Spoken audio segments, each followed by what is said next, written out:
رات کا وقت تھا، ٹرین مکمل اپنی رفتار کے ساتھ چلتی جا رہی تھی۔ سخت سردی کی وجہ سے کچھ لوگ کمبل اوڑھے سو رہے تھے اور جبکہ کچھ لوگ اپنی سیٹوں پر ہی بیٹھے ہوئے تھے، اونگ رہے تھے۔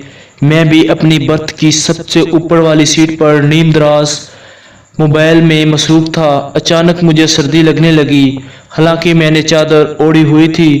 ٹھنڈ بڑھتی جا رہی تھی، مجھے کمبل کی ضرورت محسوس ہونے لگی اور میرا کمبل بیگ میں تھا اور میرا بیگ برتھ کی سب سے نیچے والی سیٹ کے نیچے پڑا ہوا تھا۔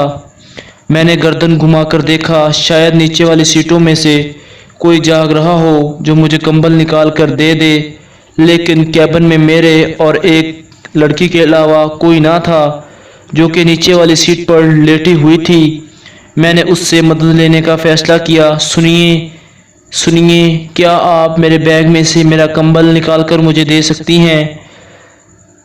میرا بیگ آپ کی سیٹ کے نیچے پڑا ہوا ہے، آپ کی مہربانی ہوگی، میں نے لیٹے لیٹے اس لڑکی سے کہا۔ جواب میں اس لڑکی نے آس پاس دیکھا اور آہستہ آواز میں کہنے لگی، اگر آپ برا نہ منائیں تو کیا آج رات میں آپ کی بیوی بن سکتی ہوں؟ اس لڑکی کی بات سن کر میرا دل زور زور سے دھڑکنے لگا۔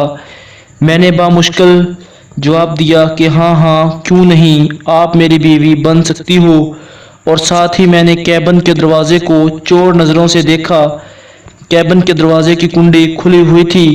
میں جلدی سے نیچے اترا اور دروازے کی کنڈی اندر سے بند کرنے لگا تو اس لڑکی نے کڑکتی ہوئی آواز میں کہا، اگر مجھے بیوی مان ہی لیا ہے تو انسان کا بچہ بن کر اپنا کمبل خود نکالو اور اوپر جا کر سو جاؤ۔ میں نوکر نہیں ہوں تمہاری جو اتنی سردی میں بستر سے نکل کر تمہیں کمبل نکال کر دوں۔ ہاتھ ٹوٹے ہوئے ہیں کیا تمہارے؟ نوٹ: ہر ایسی غلط بات میں غلط کام کا ہونا ضروری نہیں ہوتا۔ Thanks for watch. اگر آپ کو ویڈیو اچھی لگی ہے تو پلیز چینل کو سبسکرائب ضرور کریے گا۔ ملتے ہیں نیکسٹ ویڈیو میں۔ اللہ حافظ۔